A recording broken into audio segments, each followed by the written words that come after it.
Marseille, préfecture des Bouches-du-Rhône, hier 16h30. C'est l'heure où les bureaux se ferment au public, c'est l'heure où l'activité est la plus grande. C'est justement l'heure choisie par les tueurs du FLN pour leur démonstration, pour semer l'effroi dans la population. Une explosion terrible qui soulève le plafond du premier étage fait voler en éclats vitres et portes. Hélas, le bilan ne se borne pas à cela. Dans l'escalier, on relève 2 blessés graves, un homme et une femme. Lui a été littéralement déshabillé par le souffle, elle est recroquevillée sur elle-même.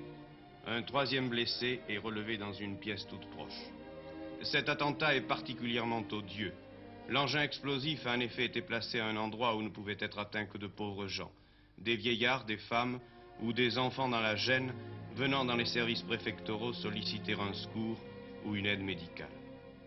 Ce matin, vers 8h15, une nouvelle explosion se produisait à quelques centaines de mètres du parc Chanot, à l'intérieur du camp militaire de Montfuron où sont rangés dans des hangars des chenillettes et des chars.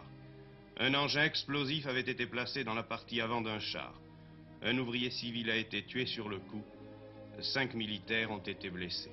Je pense qu'il est inutile de vous préciser que ces attentats ont révolté toute la population marseillaise.